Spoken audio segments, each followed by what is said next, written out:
Greetings to one and all in the blessed name of our Lord and our Savior Jesus Christ. మన ప్రభువును రక్షకుడైన యేసుక్రీస్తు వారి ఆశీర్వాదకరమైన నామమున మీ అందరికీ శుభములు తెలియజేస్తున్నాను. The Lord has given us this grace to come together and come under the sound of God's word. దేవుడు దేవుని వాక్య శబ్దము క్రింద మనం చేరివచ్చి వినడానికి ఈ సమయాన్ని ఇచ్చారు. Let me remind you that there is nothing like listening to God's word. ఆ దేవుని మాటలు మాత్రమే మనం వినవచ్చు ఉన్నాం. We are living in times that are very uncertain and which are very difficult. నేడు మనము నిశ్చయత లేని కాలములో అనేక సమస్యల మధ్య జీవిస్తూ ఉన్నాం. But in such a time, it is really great thing to come together and listen to the word of God, which is certain and which continues forever. అట్టి కాలములో నిశ్చయమైన దేవుని వాక్యం వినడానికి చేరి రావడం ఎంతైనా కూడా శ్రేష్టం. This evening, as we continue to listen to the word of God, may the Lord speak to us according to our personal needs. ఈ సాయంకాలం వేళ దేవుని వాక్యమును మనం వింటూ ఉండగా మన అక్కర కొలది దేవుడు మనతో మాట్లాడును గాక. Lord's servant has been taking our attention to one of the passages in the scripture which our Lord Jesus Christ had uttered. దైవ సేవకులు మన ప్రభువైన యేసుక్రీస్తు వారు తెలియచేసినటువంటి సంగతులను లేఖన భాగంలో నుంచి మనతో పంచుకున్నారు. We were hearing about the rich man and Lazarus. మనం విన్నాం ధనవంతుడు లాజరు అను వారిని గురించి. The Lord's servant brought to our attention the request that the rich man made to Abraham. దైవ సేవకుడు ధనవంతుడు అబ్రహాముతో చేసిన మనవిని మన ఎదుటికి తీసుకుని వచ్చాడు. And that request was to send Lazarus to this earth to speak to his brothers. ఆ విన్నపం ఏమనగా లాజరును తన సహోదరుల యొద్దకు పంపమని. And I hope you remember the answer that Abraham gave unto that rich man.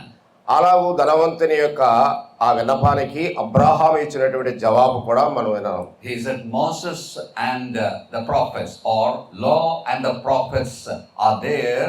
If they listen to that, that's sufficient. అక్కడ మోషేయు ప్రవక్తలు ఉన్నారు, వారి మాట వినే ఎడల మారు మనస్సు పొందుదురని చెప్పారు. As it was explained, the law and the prophets, or Moses and the prophets, it refers to, or it means the Bible, the word of God that is given to us. మోషేను గూర్చియు ప్రవక్తలను గూర్చి వివరించగా అది దేవుని ధర్మశాస్త్రాన్ని, దేవుని వాక్యాన్ని తెలియచేసేదిగా కనబడుతుంది. It is the word of God that gives us direction as to how we can be with the Lord after the life on this earth. ఈ భూమి మీద మనం జీవించిన కాలము ముగిసిన పిమ్మట దేవుని ఎలా సంధించగలమో సంగతులు దేవుని వాక్యములో మనం వినగలం.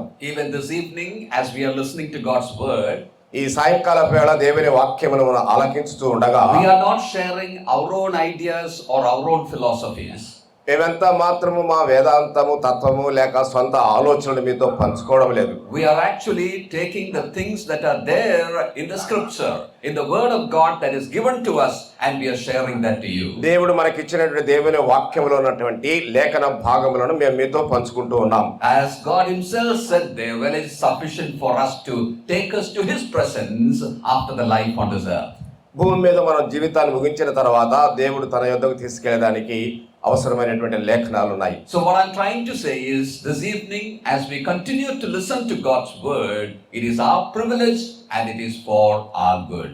నేను మీతో చెప్పాలని ఆశించేది ఏమనగా, ఈ రాత్రి వేళ ఇలాగ దేవుని వాక్యాన్ని మనం వింటూ కొనసాగుతూ ఉంటుండగా ఇది మనకు దేవుడిచ్చినటువంటి ఒక ఆధిక్యతగా ఎంచాలి. So as we continue to listen to the word of God, may the Lord bless us and help us. అలాగ మనం దేవుని వాక్యమును ఎడతెక్క వినుచూ ఉంటుండగా దేవుడు మనల్ని దీవించునుగాక. I want to read one verse from the New Testament of the Holy Scripture and share certain things that are very important for our lives.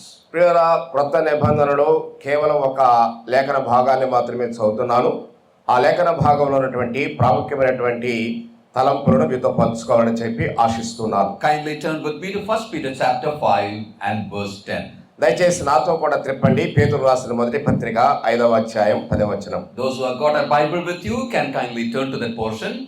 దయచేసి దైవ గ్రంథాలు కలిగినటువంటి వారు ఆ వాక్య భాగం వైపు త్రిప్పవలసిందిగా కోరుతున్నాను. And those who do not have a Bible, when we read it here, kindly listen to it carefully. పరిశుద్ధ గ్రంథాలు లేని వారు చదవబడుతూ ఉంటుండగా జాగ్రత్తగా వినాలని చెప్పి కోరుతూ ఉన్నాం. 1 Peter chapter 5 and verse 10. పేతురు రాసిన మొదటి పత్రిక 5వ అధ్యాయం 10వ వచనం. తన నిత్య మహిమకు క్రీస్తునందు మిమ్మల్ని పిలిచిన సర్వ కృపానిదేగు దేవుడు కొంచెము కాలము మీరు శ్రమపడిన పిమ్మట తానే మిమ్మల్ని పునులుగా చేసి స్థిరపరచి బలపరచును. This verse 10, which is read now, is rich with many truths in there. ఇక్కడ అనేకమైనటువంటి శ్రేష్టమైన సత్యములు ఈ వచనములో దాగి ఉన్నాయి. But I don't want to go into all the details. ఆ వివరాలన్నింటిలోనికి నేను వెళ్ళదలుచుకోలేదు. I just want to take one phrase that is used there in that verse. ఆ వాక్య భాగంలో ఉపయోగించబడినటువంటి ఒకే ఒక పదాన్ని పట్టుకోవాలనుకుంటున్నాను. The beginning read like this. ప్రారంభంలో ఇలా చదువుతున్నాం. But the God of all grace, who hath called us unto his eternal glory by Christ Jesus. తన నిత్య మహిమకు క్రీస్తునందు మిమ్మల్ని పిలిచిన సర్వ కృపానిదేగు దేవుడు. Here about God it is told that God has called us unto eternal glory. ఇక్కడ దేవుడు నిత్య మహిమకు మనల్ని పిలిచినట్లుగా చదువుతున్నాం. Now when you come to the Holy Scripture, the Bible, పరిశుద్ధ గ్రంథమైనటువంటి పరిశుద్ధ లేఖనాల దగ్గరకు వచ్చినప్పుడు right from the beginning to the end, you see the call of God to humanity. ఆ ప్రారంభం నుండి ముగింపు వరకు దేవుని యొక్క పిలుపును లేఖనాల్లో మనం చూడగలం. God coming after man and calling him unto himself. ప్రతి మనుష్యుని వెంబడిస్తూ మానవుని ఆయన పిలుస్తూ ఉన్నాడు. God of all grace is a God who calls us unto himself. ఆ కృప కలిగిన దేవుడు తన కుమారులుగా ఉండుటకై పిలుచుచూ ఉన్నాడు. In meetings like this, we are taking up that call from the Scripture and we are proclaiming that to others. ఎలాగో ఈ కూడికల్లో ఆ యొక్క ఆహ్వానాన్ని మనం తీసుకుంటున్నాము, దాన్ని మేము ప్రకటిస్తూ ఉన్నాం. Even this evening, as we are listening to God's word, God is calling us unto himself. ఈ సాయంకాలం వేళ ఎలాగో మనం దేవుని వాక్యం ఆలకించుతున్నా కూడా దేవుడు మనల్ని పిలుచుతున్నాడన్న సంగతి ఎరగవలసిన వారమై ఉంటున్నాం. God of the Bible is the God of all grace who calls us unto himself. పరిశుద్ధ గ్రంథములో ఉన్న దేవుడు ఆయన నిత్య మహిమకు ఆయన పిలిచేవాడుగా ఉన్నాడు ప్రజలను. Let me tell you one thing. ఒక విషయం మీతో చెప్పనివ్వండి. When we say that God is calling us unto himself, తన యొద్దకు దేవుడు తన ప్రజలను పిలుచుచూ ఉండగా we should remember that God is very much interested in you. అలాగైతే దేవుడు నీ యందు ఎంతో ఆసక్తి కలిగిన వాడై ఉన్నాడు. There are certain people who say like this. కొంతమంది వ్యక్తులు ఇలా చెప్తున్నారు. God created all things. దేవుడు సమస్తమును సృష్టించెను. But everything went away from him falling after sin. అవన్నీ కూడా పాపమును బట్టి పతనమైపోయినట్లుగా. But when everything fell into sin, సమస్తము పాపములో పడిపోగా God gave them up and God is no more interested in his creation. అంత మాత్రమే కాక దేవుడు తన సృష్టి యందు ఎంత మాత్రం కూడా సంతసించిన వాడు కాడని చదువుతాం. Then they say that all the problems that you see in the world is because of that. God has given up the creation. దేవుడు చేసిన సృష్టిని బట్టి లోకములో ఇటు శ్రమలన్నీ కూడా ఉత్పన్నమై ఉన్నాయని చెప్తారు. But this evening let me remind you, ఈ సాయంకాలం వేళ మీకు జ్ఞాపకం చేయాలనుకునేది ఏమనగా, that is not the kind of God we have in the Bible. పరిశుద్ధ గ్రంథములో మనం అట్టి దేవుని ఎంత మాత్రం కలిగిన వారము కాము. God is interested in you. దేవుడు నీ యందు ఆసక్తి కలిగిన వాడు. We might have turned our back from God. మనం దేవుని వైపు నుండి వీపు మళ్లించినప్పటికీ, We might have chosen disobedience against God. దేవునికి విరోధముగా అవిధేయతను మనం కోరుకున్నప్పటికీ, But still his love, his grace comes after us. ఆయనను ఆయన ప్రేమ ఆయన కృప మన వెంబడి వస్తున్నది. So Peter the apostle, he says that God of all grace, he has called us unto eternal glory. అందుచేత అపోస్తలుడైన పేతురు ఇలా చెప్తున్నాడు, ఆయన సర్వ కృపానిదేగు దేవుడై ఉండి తన నిత్య మహిమకు మనవాళ్ళని పిలుస్తున్నాడని. This evening, as you are listening to these words, ఈ సాయంకాలం వేళ ఈ మాటలు నీవు ఆలకించుతూ ఉండగా, maybe you are listening to this from this Shamiana, ఈ షామ్యాల నుండి ఆ మాటలు ఆలకిస్తూ ఉండగా, or maybe outside this, ఒకవేళ బహుశా వెలుపల ఉండి ఉండవచ్చు, or maybe you are in your own comforts in your house and listening to నీ this. ఇంటిలో సౌఖ్యాలు అనుభవిస్తూ ఆలకించుతూ ఉండవచ్చు. Wherever you are, నువ్వు ఎక్కడ ఉన్నప్పటికీ when these words comes to your ఈ ears, మాటలు నీ యొద్దకు వచ్చినప్పుడు, the Lord is calling you unto eternal glory. దేవుడు నిన్ను నిత్య మహిమకు పిలుచుచున్నాడు. What is glory? మహిమ అంటే ఏమిటి? When we come to the the scripture, లేఖనాల యొద్దకు మనం వచ్చినప్పుడు we see this word glory occurring with various meanings. ఈ మహిమ అనే పదము అనేకమైనటువంటి అర్థాలతో కూడినదిగా చూడగలం. In some places it just means the divine presence. కొన్ని వాక్య భాగాలలో కేవలం దైవ సన్నిధినిగా మనం చూస్తాం. When we are told that the tabernacle was filled with glory, ఆ ప్రత్యక్ష గుడారం మహిమతో నిండినట్లుగా మనం చూస్తాం. that means the divine presence filled the tabernacle. అనగా దైవ సన్నిధి ప్రత్యక్ష గుడారమును నింపెను. Certain portions in the scripture, లేఖనాల్లో కొన్ని వాక్య భాగాలు we see give glory to God. దేవునికి మహిమను ఆపాదిస్తున్నట్లుగా, There when it says glory, it means praise, to praise God. అక్కడ మహిమ అనగా దేవుని మనం స్తుతించుట. In certain places, కొన్ని స్థలాలలో we see the glory of the sun, glory of the stars, etc. సూర్యుని మహిమ, నక్షత్రముల మహిమ అలాంటివి మనం చూడగలం. There the glory means the shining, the brightness. ఆ మహిమ అనగా ప్రకాశించుట, వెలుగును వెదజల్లుట. But in certain places, కొన్ని స్థలాలలో అయితే we see this word glory used for character. మన గుణానికి ఈ మహిమ అనే పదం ఆపాదించబడింది. For example, when we come to John's Gospel chapter 2 and verse 11, ఉదాహరణగా యోహాను సువార్త 2:11 వచనానికి మనం వచ్చినప్పుడు, there we see our Lord Jesus Christ doing his first miracle on the earth. ప్రభువైన యేసుక్రీస్తు భూమి మీద తన మొదటి సూచక్రియను అక్కడ జరిగించాడు. He turned water to wine. ఆయన నీళ్లను ద్రాక్షారసముగా చేసెను. In verse 11 we are told that by that very action the Lord showed his glory to those disciples. 11వ వచనం మనం చదివినప్పుడు, అలాగూ ఆ క్రియ చేయుట ద్వారా యేసు ప్రభు తన మహిమను శిష్యుల ఎదుట కనుపరచెను. Their glory means character.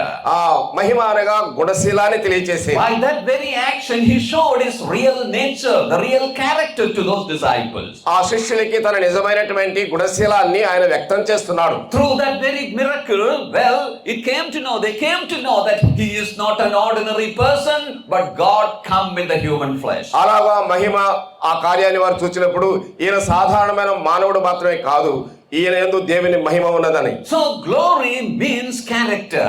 ఆ మహిమ అనగా అది గుణశీలాన్ని Now తెలియజేసేది. in the verse that we read at the beginning, we are told that we are called, or God of grace calls us unto his glory. మనం చదువుకున్నటువంటి మొదటి వాక్య భాగములో నిత్య మహిమకు మనను పిలిచిన సర్వ కృప అనేది దేవుడు. We can take that with the meaning of character.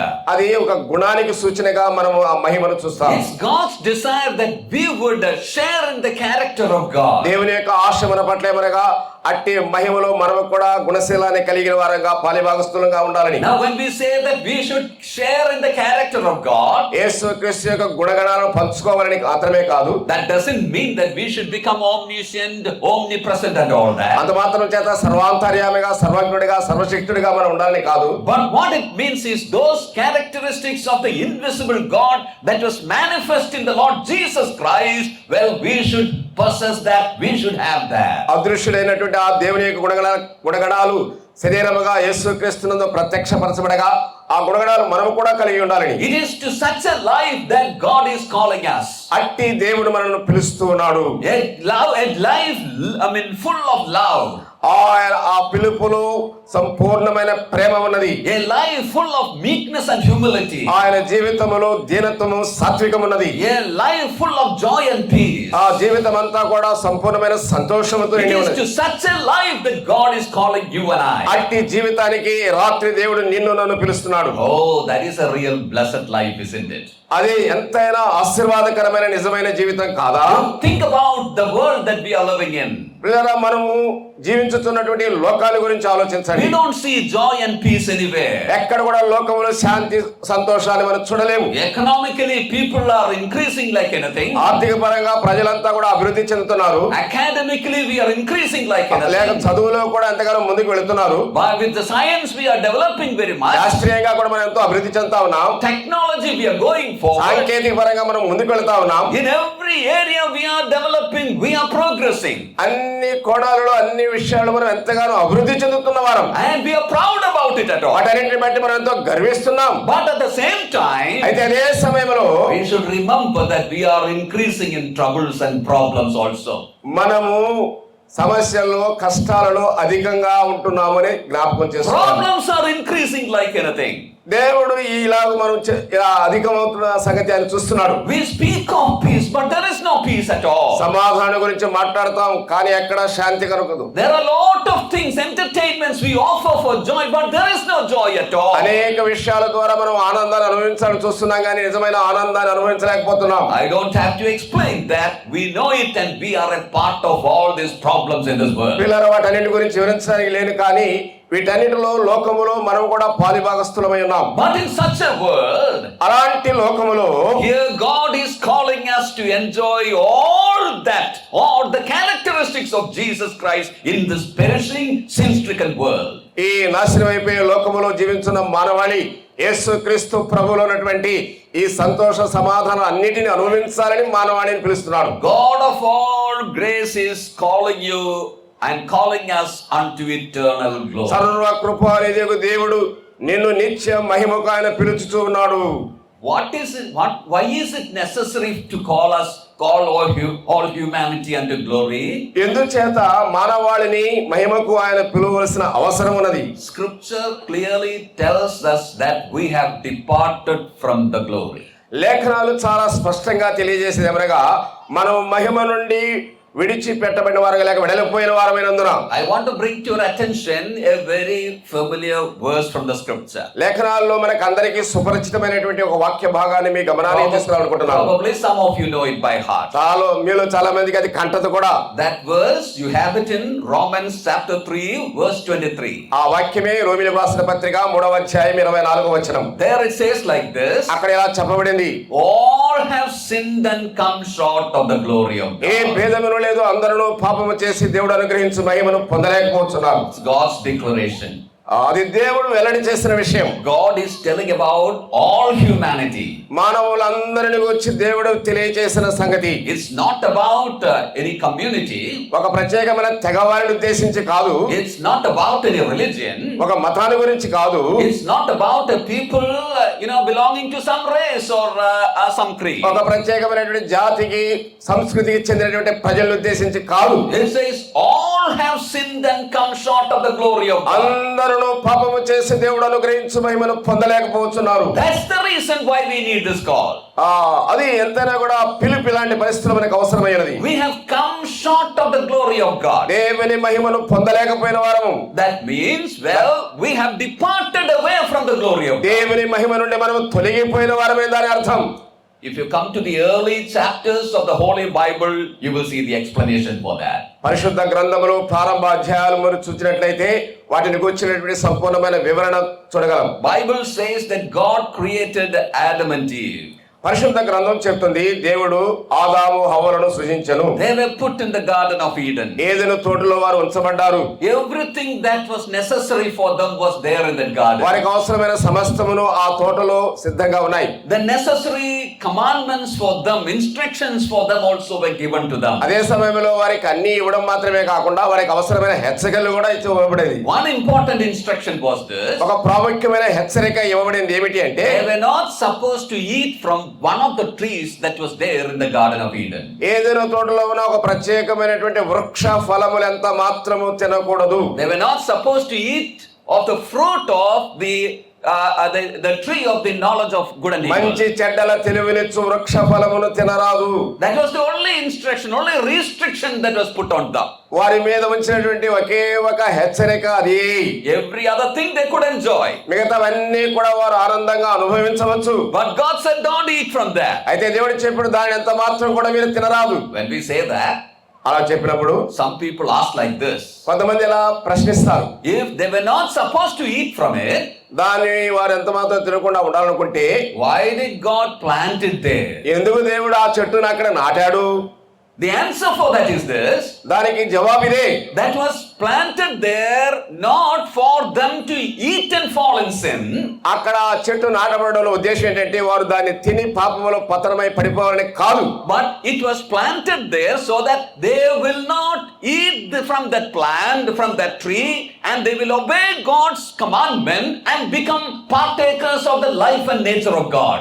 దేవుని యొక్క దైవత్వములో పాలిభాగస్తులుగా ఉన్నట్టుకు మాత్రమే కానీ ఆ చెట్టు పండు తిని వారు అందుకు వేరుగా భిన్నమైన జీవితం జీవించాలని ఎంత మాత్రమూ కానే కాదు. God wanted them to obey His word. దేవుడు తన మాటలకు వారి విధేయులు కావాలని కోరాడు. For obedience there is a blessing. విధేయత చూపినట్లయితే దీవెనలు ఉన్నవి. God wanted them to enjoy that blessing. దేవుడు ఆశీర్వాదాలు అనుభవించాలని కోరాడు. So for that such a restriction, such a tree was essential there in the garden of Eden. అందుచేత అక్కడ అట్టి ప్రత్యేకమైన వృక్షము హెచ్చరిక అవసరమై ఉండెను. So it was not kept there for their fall. వారు పతనం కావడానికి ఆ చెట్టును అక్కడ ఉంచలేదు. God's intention was that they should be blessed through obedience. విధేయత ద్వారా వారు ఆశీర్వదించబడాలని చెప్పి దేవుడు ఉంచాడు. But instead of obedience they chose to disobey. విధేయతకు బదులుగా వారు అవిధేయులయ్యారు. So they left or they departed from the glory of God. అలా వారు దేవుని మహిమ నుండి వారు వెళ్ళిపోయారు. They departed from the path of blessing. ఆ దేవుని ఆశీర్వాదాల నుండి వారు వేరు చేయబడ్డారు. They could have become more sharers of the nature of God. దేవుని యొక్క స్వభావంలో పాలిభాగస్తులుగా అధికంగా ఉండవలసిన వారు అట్లు కాలేకపోయారు. But by disobedience they drifted away from that path. అలాగ అవిధేయతను బట్టి వారి కొరకే ఏర్పరిచిన మార్గం నుండి వారు తొలగిపోయారు. That's what the scripture says. అది లేఖనం చెప్తుంది. They have come short of the glory of God. వారు మహిమను పొందలేకపోతున్నారు. All have sinned and come short of the glory of God. అందరూ పాపము చేసి దేవుడు అనుగ్రహించు మహిమను పొందలేకపోతున్నారు. That is the situation of everyone.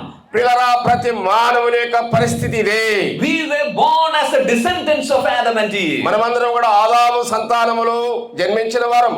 In him we also had sinned. అందుచేత మనము కూడా పాపం చేసిన వారమై ఉన్నాం. Thus we had also drifted away from the glory of God. మనము కూడా పాపమును బట్టి దేవుని యొక్క మహిమ నుండి తొలగిపోయిన వారమై ఉన్నాం. Let me try to explain that word sin a little bit. మరి కొంతగా పాపం అనేటువంటి పదానికి వచ్చిన నిర్వచనం చెప్పాలని. Because the Bible says all are sinned, isn't it? పరిశుద్ధ గ్రంథం చెప్తుంది అందరూ పాపము చేసిరి. Now what is sin? పాపం అంటే ఏమిటి? It is very much essential for us to have a fair idea about what sin is. పాపం అంటే ఏమిటో దానికి వచ్చినటువంటి సరి అయినటువంటి భావం ఎరిగిన వారమై ఉండాలి. Bible tells that very clearly. పరిశుద్ధ గ్రంథం చాలా స్పష్టంగా తెలియజేస్తుంది. I don't have time to go into all the portions. అన్ని వాక్య భాగాల్లోనికి వెళ్ళడానికి నాకు సమయం లేదు. But in a very brief way, let me try to explain this word sin. పాపముని గురించి సంక్షిప్తంగా వివరించడానికి నేను ఇష్టపడుతూ ఉన్నాను. Because it says that we all of us have sinned. మనమందరం కూడా పాపం చేసిన వారమని చెప్తుంది. Now let me tell you one thing. ఒక విషయం మీతో చెప్పాలని కోరుతున్నాను. When the scripture says that we are sinners, we have sinned, we should know what it is.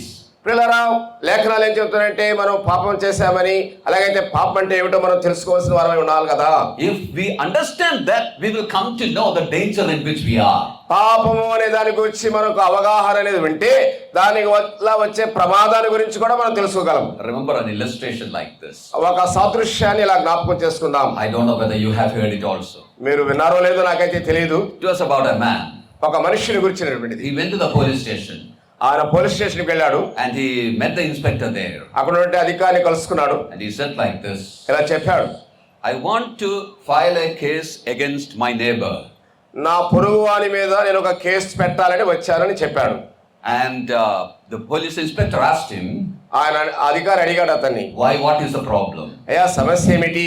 And he said like this. ఆయన ఇలా చెప్పాడు, He called me chimpanzee. నన్ను అతడు చింపాంజీ అని పిలుస్తున్నాడు. I hope you know what chimpanzee is. Chimpanzee అంటే మనకందరికి తెలుసు కదా. He called me chimpanzee. నన్ను చింపాంజీ అని పిలుస్తా ఉన్నాడు. And that has grieved me very much. అది నన్ను ఎంతో దుఃఖపరిచింది ఆ మాట. And then he asked him like this. ఆయన ఇలా అడిగాడు, Why did he call him like that? ఎందుకని ఆయన అలా Why did he call you like that? ఎందుకు అలా పిలువబడుతున్నావు? When did he call you like that? ఎప్పుడు ఆయన అలా పిలిచాడు? Then he answered like this. ఇలా జవాబు చెప్పాడు, He called me 15 years back like this. 15 ఏళ్ల క్రిందట ఇలా నన్ను చింపాంజీ అని పిలిచాడు అతడు. Inspector asked like this. Inspector గారు అడిగాడు, 15 years back he called you chimpanzee. 15 ఏళ్ల క్రిందట అలా పిలిచాడా నిన్ను? Now you are feeling grieved about that? ఇప్పుడా నీవు దుఃఖపడతా ఉన్నావు? Now you are coming to file the case? ఇప్పుడు వచ్చి నువ్వు case పెట్టాలంటున్నావు? And he answered like this. అతను ఇలా జవాబు చెప్పాడు, Sir, you know, only day before yesterday I saw a chimpanzee in the zoo. అయ్యా నిన్నటి దినమే నేను జంతు ప్రదర్శనశాలలో చింపాంజీ అంటే ఏదో చూశాను. Now only I know what he called me. Chimpanzee అంటే ఇప్పుడు నాకు అర్థమైంది, అందుకని వాడు నన్ను చింపాంజీ అని పిలుస్తున్నాడు అని చెప్పాడు. Until then he had not known what chimpanzee is. ఆ 15 ఏళ్లుగా చింపాంజీ అంటే అతను ఏమాత్రం కూడా ఎరగని వాడుగానే ఉండిపోయాడు. So after 15 years he came to know what a chimpanzee is. 15 ఏళ్ల తర్వాత చింపాంజీ అంటే ఏమిటో అతను తెలుసుకున్నాడు. He said, now I feel grieved, that's why I have come to file a case. ఇప్పుడు ఆ పేరు పెట్టినను పిలిచినందు చేత దుఃఖపడుతూ అతని మీద ఫిర్యాదు చేయడానికి వచ్చాను. What am I trying to say? నేను మీకు చెప్పాలని ప్రయత్నించేది ఏంటంటే, Years and years we have been hearing that all have sinned and we are all sinners. సంవత్సరాలుగా మనం అందరూ పాపము చేసి దేవుడు అనుగ్రహించమని పొందలేకపోతున్నాను వింటూనే ఉన్నాం. But we have to know the meaning of it. అయితే మనం దాని యొక్క అర్థాన్ని తెలుసుకోవాలి. We should know the danger of it. దాని యొక్క ప్రమాదాన్ని తెలుసుకోవాలి. Then only we will be able to really face it and find solution for it. అప్పుడు మాత్రమే దాన్ని ఎదుర్కొనగలము, దాని పరిష్కారం కనుగొనగలము. What is sin? పాపం అంటే ఏమిటి? The essential meaning of that word is this. ఆ పదానికి ఉన్నటువంటి అవసరమైన అర్థం ఏమిటంటే, It means miss the mark. అంటే ఒక గమ్యాన్ని మనం పోగొట్టుకోవడం, అంటే అక్కడికి వెళ్ళాల్సింది వెళ్ళలేకపోవడం. We often call it as a hunter's word. చెప్పాలంటే వేటాడేవాడు ఉపయోగించే పదముగా. You know a hunter. వేటగాడిని తెలుసు కదా. He goes to the forest. అడవిలోకి వెళ్తాడు. And when he finds an animal, ఒక జంతువుని చూస్తాడు. he takes his bow and arrow. అతని యొక్క బాణం తీసుకుంటాడు. Shoots at it. దాని మీద ప్రయోగిస్తాడు. And it hits it. It hits it. అది తగులుకుంది ఆ బాణం. Suppose it misses that direction and goes and hits somewhere else. ఆ బాణం ఆ జంతువుకు తగలకుండా మరొక వైపు పడింది అనుకుందాం. That's what we call as missing the target. అంటే మన గురి తప్పిపోయింది అని మనం తెలుసుకుంటాం. The word used for that, అక్కడ పదానికి ఉపయోగించబడినటువంటిది ఇది, is the word used for the word sin. పాపానికి కూడా ఇలాంటి పదం మాత్రమే ఉపయోగించబడింది. What am I trying to explain? ఎందుకు నేను మీకు వివరించడానికి ప్రయత్నిస్తున్నా అంటే, God created you and I with a very clear purpose. దేవుడు నిన్ను నన్ను ఒక ప్రత్యేకమైన ఉద్దేశంతో సృష్టించాడు. He created us with the purpose of sharing his glory. ఆయన మహిమను పంచుకోవాలనే ఉద్దేశంతో మనల్ని సృష్టించాడు. He created us for his own glory. ఆయన మహిమ కొరకై మనల్ని సృష్టించాడు. But by disobeying God's command, దేవుని ఆజ్ఞను అతిక్రమించడం ద్వారా, by going away from the path that God has set before him, దేవుడు మన ఎదుట ఉంచినటువంటి ఆ మార్గాన్ని మనం విడిచి వెళ్ళడం ద్వారా he has missed the mark. మనం వెళ్ళవలసినటువంటి మార్గానికి వెళ్ళలేకపోతున్నాం. That's what we see in chapter 3 of Genesis. అదే మనము ఆదికాండం 3వ అధ్యాయం చూస్తాం. Just now I explained that. ఇంతకు ముందు వివరించారు కూడా. If you go through the chapters following, ఆ తర్వాత అధ్యాయాలు మనం చూడగలిగినట్లయితే, we see how the human history, went. మానవ చరిత్ర ఎలా దిగజారిపోయిందో చూడగలం. It continued going away from a holy God. చెప్పాలంటే పరిశుద్ధ దేవుని సన్నిధి నుండి మానవ కోటి అలా తొలగిపోయారు. We see problems in families there. కుటుంబాల్లో సమస్యలు మనం చూస్తున్నాం. We see murder there. నరహత్యలు చూస్తున్నాం. We see all evils increasing like anything. చెప్పన శక్యమగాని రీతిగా ఈ యొక్క నేర చరిత్ర పెరిగిపోతా ఉంది. And the condition of humanity came to such a situation that God had to punish them by judgment, by destroying all humanity with a flood.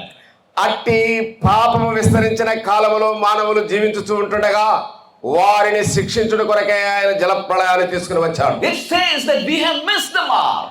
మనము చేరుకోవలసినటువంటి మార్గము చేరుకోలేకపోయాం. Think about the present situation of humanity.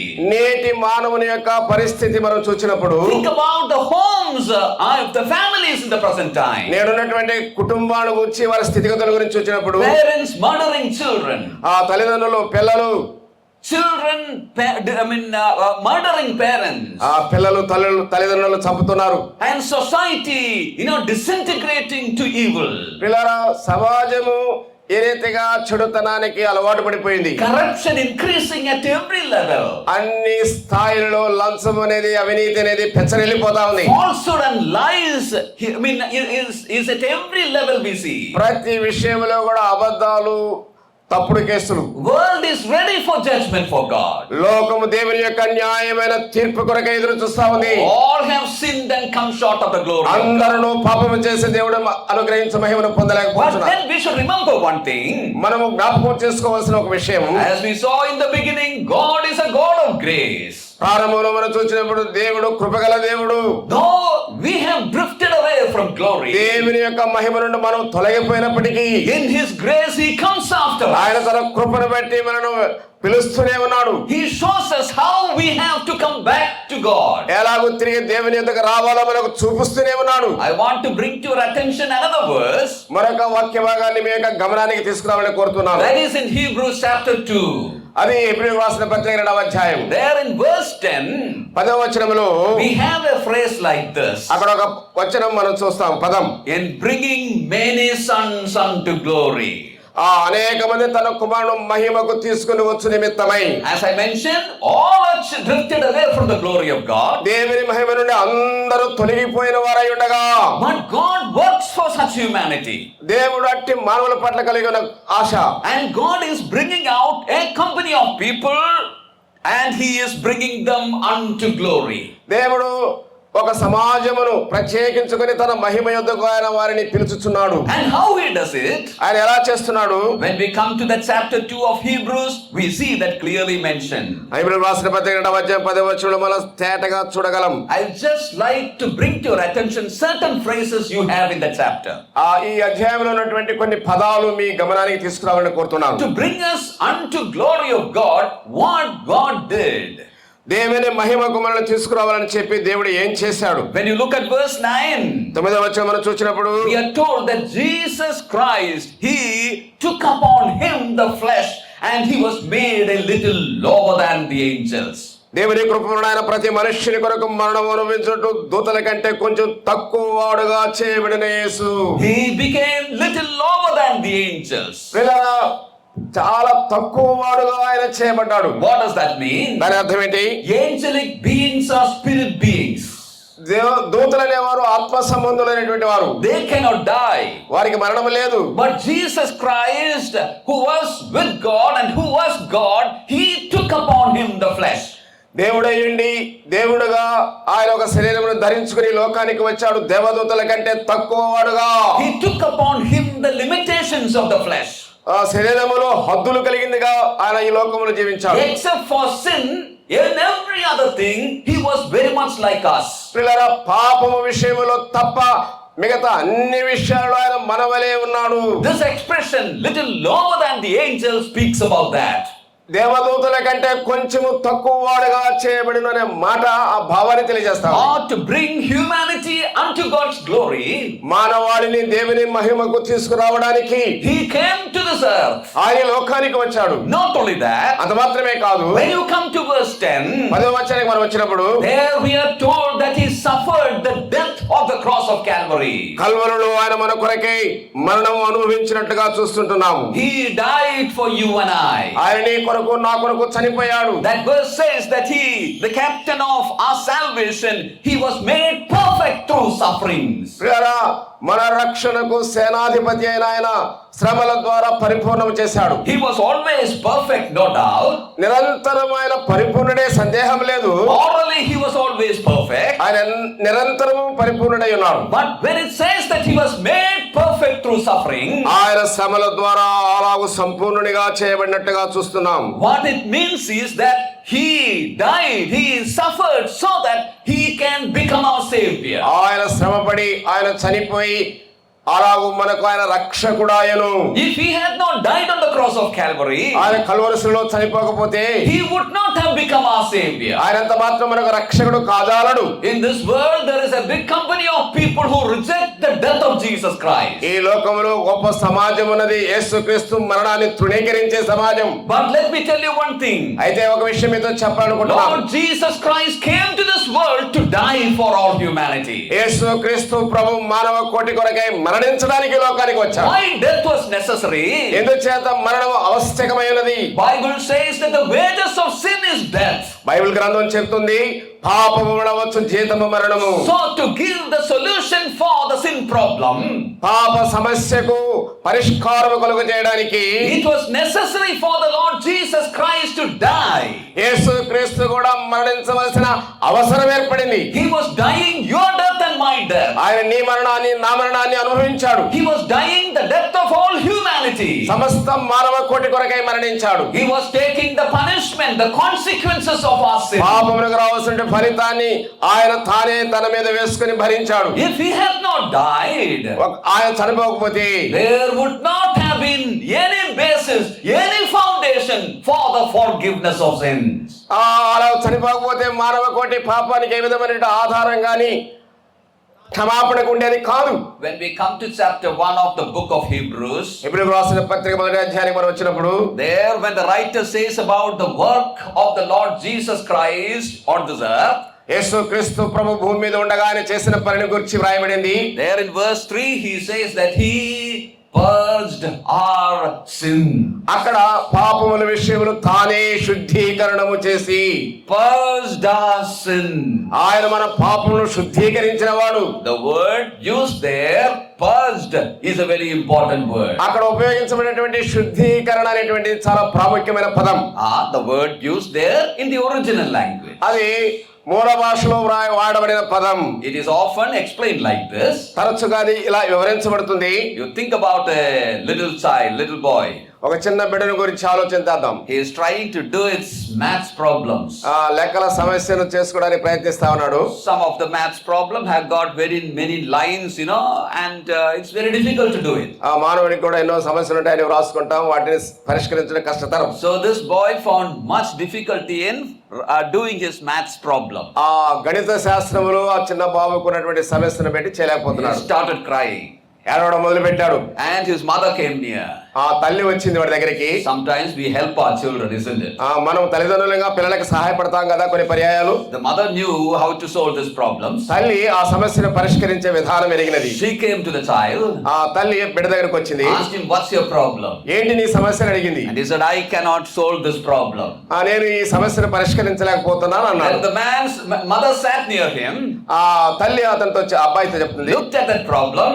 ఆ యొక్క సమస్యను చూచింది. Took the book near before her. ఆ పుస్తకాన్ని తనకు దగ్గరగా తీసుకుంది. And she started solving that for him. ఆ గణిత శాస్త్రంలో సమస్యను పరిష్కరించడానికి ఆమె ప్రారంభించింది. She solved that problem, sorted out that problem for the child. ఆ బిడ్డకి ఉన్నటువంటి ఆ సమస్యను పరిష్కరించింది, తొలగించింది. And gave that to the child. ఆ పుస్తకాన్ని ఆ బిడ్డకి ఇచ్చింది. And that little boy was very happy. అప్పుడు ఆ పిల్లవాడు ఎంతో ఆనందించాడు. That mother sorted out the problem of the child. చిన్న బిడ్డకున్న సమస్యను తీర్చింది ఆ తల్లి. The word used for that is used over there. అలాగే మన పాప విషయంలో శుద్ధీకరణ అనే దానికి ఉపయోగించబడిన పదము భావం అదే. He purged our sin. ఆయన పాపముల విషయంలో తానే శుద్ధీకరణము చేసి, means he has sorted out, solved our problem. అంటే అర్థము ఆయన తానే మన పాపముల విషయములో ఆ సమస్యను పరిష్కరించిన వాడు, తొలగించిన వాడు. Sin problem was a problem that we could not solve. పాప సమస్య మనమెంత మాత్రం కూడా పరిష్కరించజాలని సమస్య. Humanity has found many religions. ఆ దినాల్లో అనేక మతాలు వారి యొక్క కార్యాలు, they have found many rituals. వారికి ఉన్నటువంటి ఆచారాలన్నీ కూడా ఉన్నాయి. They do a lot of pilgrims. వారు తీర్థయాత్రలకు వెళ్తారు. We have made lot of things to find peace and solution for sin problem. వారి హృదయాల్లో ఉన్నటువంటి అసమాధానం కొరకై ఆ సమాధానం పొందడానికి ఎన్నో రకాలుగా వారు వంతు ప్రయత్నం చేస్తూ ఉంటారు. We do a lot of good things. ఆ మంచి కార్యాలు చేయడం ద్వారా. But let me tell you one thing. ఒక విషయం మీతో చెప్పనివ్వనండి. If anything or such things had sorted out our sin problem, there was no need for the Son of God, the Lord Jesus Christ, to come to this world. పిల్లరా, అలాగ సత్క్రియలు చేయడం ద్వారా మన పాపానికి పరిష్కారం అంటూ ఉంటే దేవుని కుమారుడైన యేసుక్రీస్తు ప్రభు శరీరధారిగా భూలోకానికి రావాల్సిన అవసరమే లేదు. We could not sort it out. ఎంత మాత్రం కూడా వాటిని తొలగించలేవు. That's why he came to this earth. అందుచేత యేసు ప్రభు లోకానికి వచ్చాడు. And as I said, he died on the cross of Calvary. ఆయన కల్వరి శిలువలో అందుకొరకే మరణించాడు. He suffered that excruciating death on the cross of Calvary. Calvary శిలువలో ఆయన మరణమును నిర్ధకము చేసెను. Something that we cannot explain fully.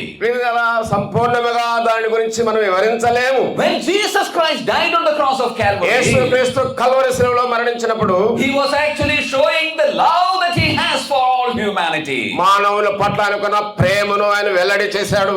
God loved you and I. దేవుడు నిన్ను నన్ను ప్రేమించిన వాడు. So God sent his only begotten son. అందుచేత తన ద్వితీయ కుమారుడైన యేసు ప్రభుని భూలోకానికి పంపాడు. The Lord Jesus loved you and I. యేసు ప్రభు నిన్ను నన్ను ప్రేమించాడు. So he gave himself for us. అందుచేత తన్ను తాను అప్పగించుకున్నాడు.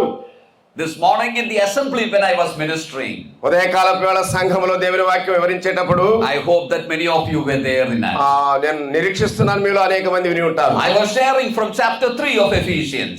ఎఫెసీ పత్రిక 3వ అధ్యాయంలో పంచుకున్నాను. We had touched upon the love of God there, love of Christ there. అక్కడ క్రీస్తు ప్రేమను గురించి మనం తలపోసాం. When we come to that portion, మన వాక్య భాగానికి వచ్చినప్పుడు there is a phrase like this which Paul makes when he tells about the love of Christ. క్రీస్తు ప్రేమను వెల్లడి చేయడానికి పౌలు ఒక ప్రత్యేకమైన పదాన్ని ఉపయోగించాడు. He says that we should know the love of Christ.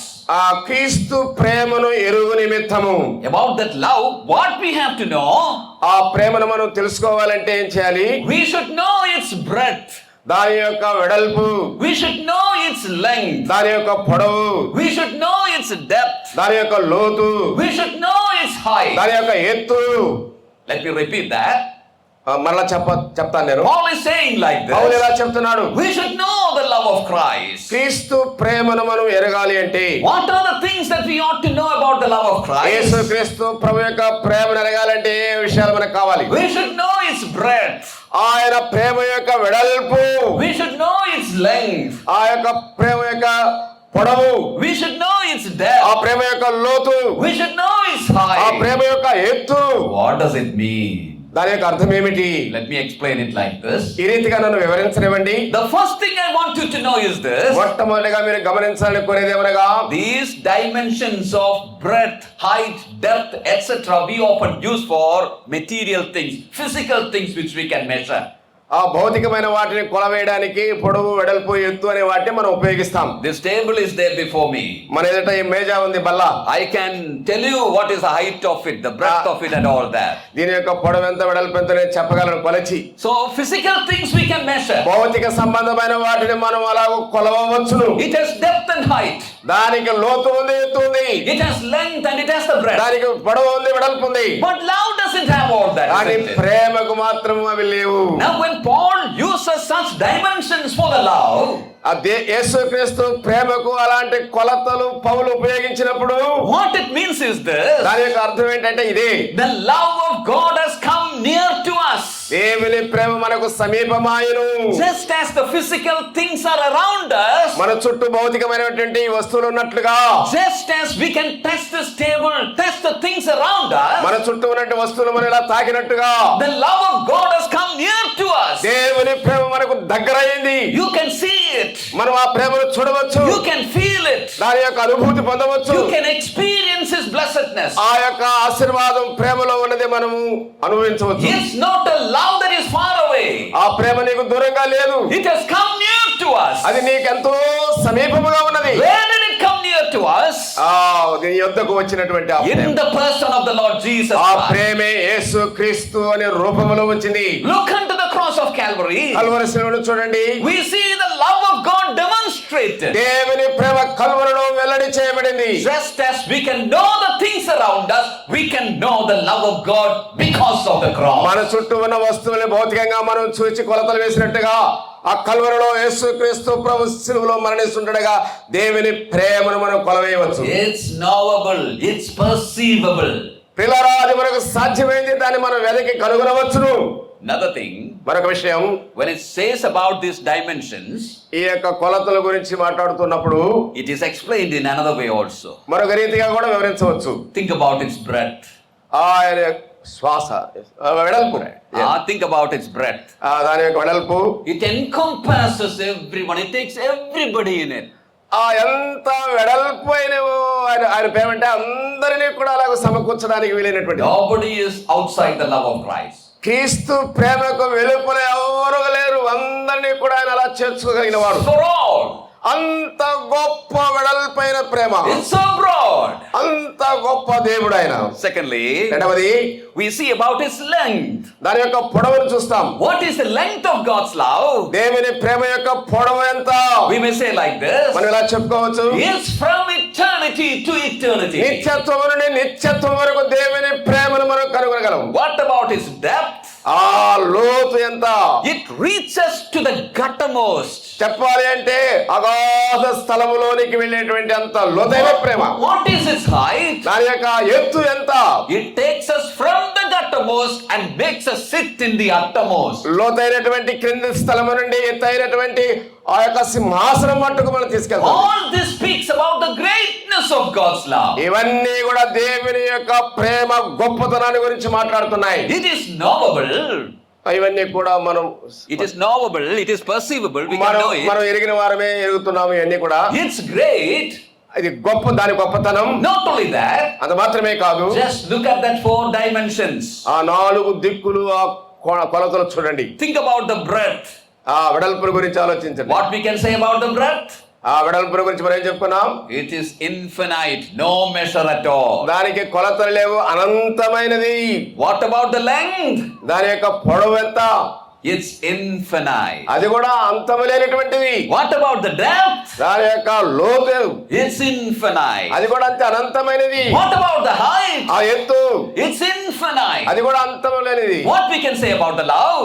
ఆ ప్రేమల గురించి మనం ఏం చెప్తాం? All sides are infinite. ఆ అన్ని దృష్టిలు లేక అన్ని కోణాలలో అది అనంతమైనది.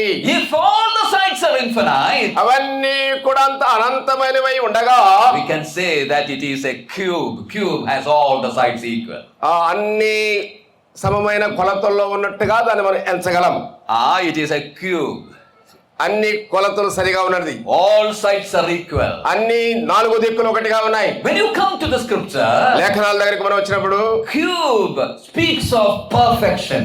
ఆ 4 కొలతలు కలిగినటువంటిది దేవుని యొక్క పరిపూర్ణతను గురించి చెప్తుంది. You cannot say about one side that it is lesser than the other side. ఒకవైపు ఎక్కువ, ఒకవైపు తక్కువ అని చెప్పడానికి వీలు లేనటువంటిది. All sides are equal. అన్ని ప్రక్కల ఒకే కొలత. That speaks of a perfection. ఆయన యొక్క పరిపూర్ణతను గురించి తెలియజెప్తున్నాయి. You come to the Old Testament, పాత నిబంధన గ్రంథానికి వెళ్తాం. we see the holiest of all. అతి పరిశుద్ధ స్థలాన్ని మనం చూస్తాం. It was a cube. అది కూడా ఒక పెట్టెలాగా 4 కొలతలు కలిగింది కాదు. All sides equal. ఆ దీర్ఘ చతురస్రాకారంగా. In the temple also there was a holiest of all.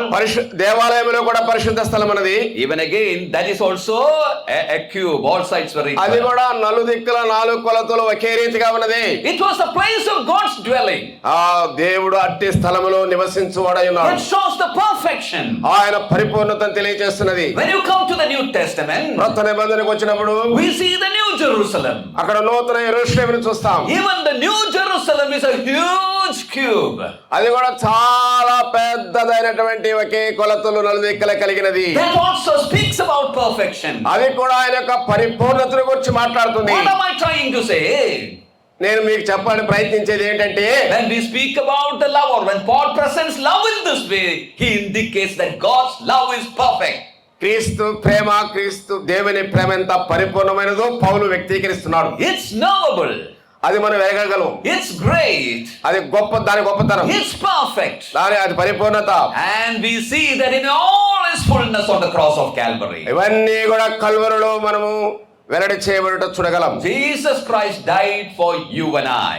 యేసుక్రీస్తు నీ కొరకు నా కొరకు మరణించాడు. But he did not finish. He did not end with that death. ఆయన మరణముతో ముగింపు కాలేదు. అక్కడికి ఆయన ఆగిపోలేదు. Buried and rose again. సమాధి చేయబడి 3వ దినమున తిరిగి లేచాడు. He liveth today. నేడు సజీవుడై ఉన్నాడు. With that great love, even this evening, he is speaking to us and calling అట్టి us to గొప్ప himself. ప్రేమతో ఈ సాయంకాలం కూడా నీతో ఆయన మాట్లాడుతూ ఉన్నాడు. So in bringing many sons unto glory, అనేక మంది కుమారులను తన మహిమకు ఆయన పిలుచుచున్నాడు. he came in the flesh. అందుచేత శరీరధారి అయి వచ్చాడు. He died for us. ఆయన మన కొరకు మృతి చెందాడు. When we come back to Hebrews chapter 2, మనం తిరిగి మరలా హెబ్రీ 2వ అధ్యాయానికి వచ్చినప్పుడు in the following verses we see that he delivers. ఆ తర్వాత 2:14లో మరణము నుండి విడిపించుటకు, Delivers from the bondage of sin. ఆ మరణ బంధకముల నుండి విడిపించుటకు, He delivers from the fear of death. మరణ భయము చేత ఉన్న వారిని కాబట్టి ఆ పిల్లలు రక్త మాంసములు గలవారి ఆ ప్రకారమే మరణం యొక్క బలం గలవనగా అపవాది మరణం ద్వారా నశింప చేయుటకు, జీవిత కాలమంతా మరణ భయం చేత దాస్యములకు లోబడి ఉన్న వారిని విడిపించుటకు ఆయన రక్త మాంసంలో పాలుపడాడు. And he delivers those who put their faith in the Lord Jesus. అంత మాత్రమే కాదు, ఎవరైతే ఆయన యందు విశ్వాసం ఉంచుతారో వారందరినీ ఆయన విమోచించువాడు. And not only that, అంత మాత్రమే కాదు, in the following verses we see how he cares for those who put their faith in the Lord ఆ Jesus. తర్వాత వచనాల్లో ఆయన యందు విశ్వాసం ఉంచిన వారి పట్ల ఆయన కలిగి ఉన్నటువంటి శ్రద్ధ, Thus he leads them unto God's glory. ఆ అట్టి వారిని ఆయన దేవుని మహిమకు నడిపించేవాడు. What a blessed thing it is. ఇదంతా ఆశీర్వాదకరమైన విషయం. You see, we miss the glory of God.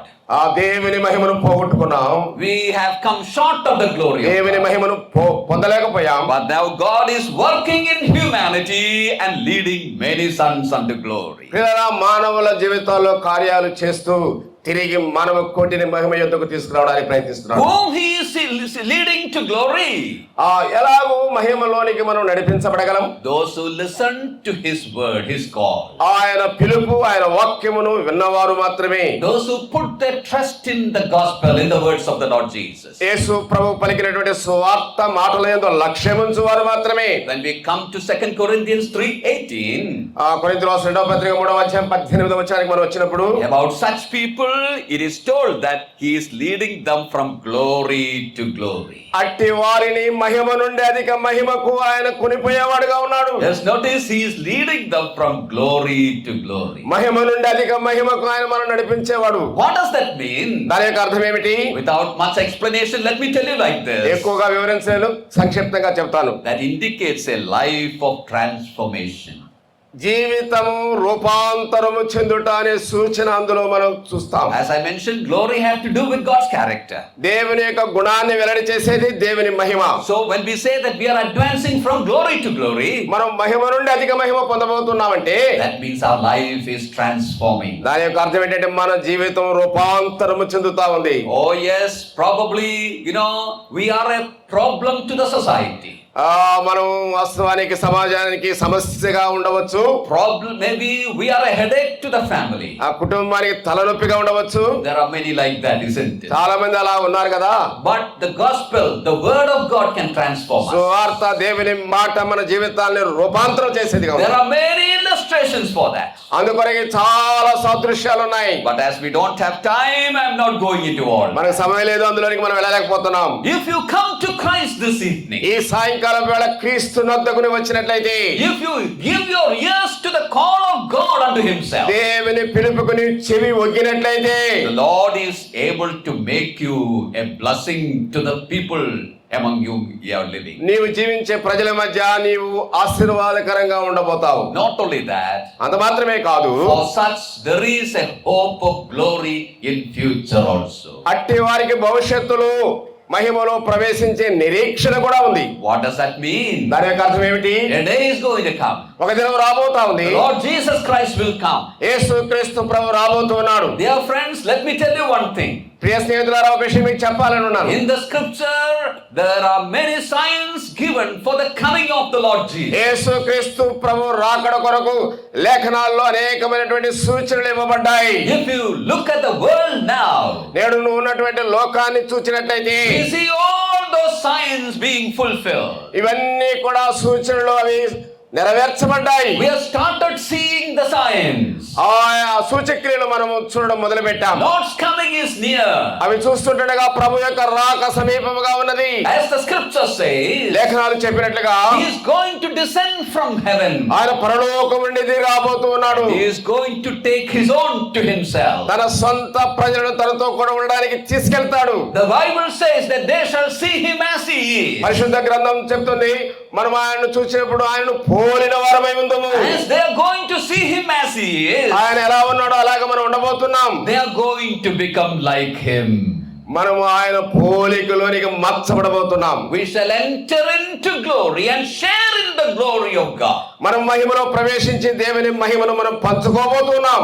The ones who are his own, he is leading unto that glory. తన సొంత ప్రజలను ఆయన సొంత వారిని తన మహిమలోనికి నడిపిస్తున్నాడు. At the same time, అదే సమయంలో this God of grace is calling everyone unto him, unto this glory. ఇట్టి దేవుడు తన కృపను బట్టి ప్రతి మానవుని తన యొద్దకు రమ్మని ప్రేమతో పిలుస్తున్నాడు. This evening I praise God for all those who have responded to this call and who have come to the Lord ఈ Jesus. సాయంకాలం వేళ అట్టి పిలుపుకు స్పందించి వచ్చిన వారందరిని బట్టి దేవుని స్తుతిస్తున్నాను. If there is any single soul listening to these words, ఈ మాటలు ఆలకిస్తున్నట్టు ఏ ఒక్క ఆత్మైనా probably you might have heard this call many a times in your life. బహుశా నీ జీవితంలో అనేక పర్యాయాలు ఈ పిలుపుని గురించి నీవు విని ఉండవచ్చు. If you have not yet decided for Christ, ఇంకనూ యేసుక్రీస్తు ప్రభువు కొరకే తీర్మానము చేయని యెడల God of grace is opening the door of glory for you even this evening. దేవుడు తన కృపను బట్టి ఆయన ఈ సాయంకాలం వేళ మహిమ ద్వారాలను ఎదుట తెరిచి ఉంచాడు. What we have to do for that? మనం అందు నిమిత్తం ఏం చేయాలి? To come to that glory, what we have to do? ఆ మహిమ యొద్దకు రావాలంటే మనం ఏం చేయాలి? You have to accept that Jesus Christ into your life as Lord and Savior. యేసుక్రీస్తు ప్రభువుని నీ ప్రభువుగా రక్షకునిగా హృదయంలో స్వీకరించాలి. As we heard in the earlier message, ముందుగా చెప్పిన వర్తమానంలో మనం విన్నట్లుగా the rich man reached Hades because he did not care for God's word. దేవుని వాక్యము పట్ల శ్రద్ధ చూపని ధనవంతుడు పతాళములోని కొనిపోబడ్డాడు. He lived for himself. తన కొరకే తాను లోకములో జీవించాడు. Self was his center of life. ఆ తన జీవితంలో స్వార్థాన్ని కేంద్రంగా చేసుకున్నాడు. He did not hear the gospel. ఎంత మాత్రం స్వార్థను ఆలకించిన వాడు కాదు. He also might have heard gospel preaching like this many a time. ఇలాగ సువార్త ప్రకటించబడ్డ అనేక పర్యాలు నీవు కూడా ఆలకించి ఉండవచ్చు. But he did not care for that. అతను ఎంత మాత్రం కూడా ఆ విషయాన్ని లక్ష్యమించిన వాడు కాదు. We heard clearly what would be the end of such after this life. అతని జీవితం ముగింపు ఎలా ఉండినదో మనం చూచాము. But think about Lazarus. ఆ లాజరు గురించి ఆలోచించండి. We see him in the blessedness. అతడు ఆశీర్వదించబడిన వాడుగా చూస్తున్నాం. We see him in glory. అతని మహిమలో మనం చూస్తున్నాం. This evening in the second message we have been hearing that call unto this glory. ఈ రెండవ వర్తమానములో దేవుడు మహిమకు పిలుచుచూ ఉన్నాడు. Man missed the glory of God. లేని యెడల నీవు దేవుని మహిమను పోగొట్టుకుంటావు. But God through his son is bringing many sons unto glory. దేవుడు తన కుమారుడు యేసుక్రీస్తు ద్వారా అనేక మంది తన కుమారులుగా మహిమలోనికి ఆయన పిలుచుతున్నాడు. Those who put their trust in the Lord Jesus Christ, he is leading them from glory to glory. యేసుక్రీస్తు ప్రభువునందు విశ్వాసం ఉంచిన వారిని మహిమ నుండి అధిక మహిమలోనికి ఆయన నడిపిస్తున్నాడు. If you want to come to that pathway to glory, అట్టి మహిమలోనికి భాగస్తురాలుగా ఉండాలి అనుకుంటే receive the Lord Jesus Christ in your life. నీ జీవితంలో యేసు ప్రభువుని స్వీకరించు. You have to just say like this. నువ్వు ఇలా చెప్తే చాలంతే. I am a sinner. నేను పాపిని. In my life I have missed the mark, missed the target.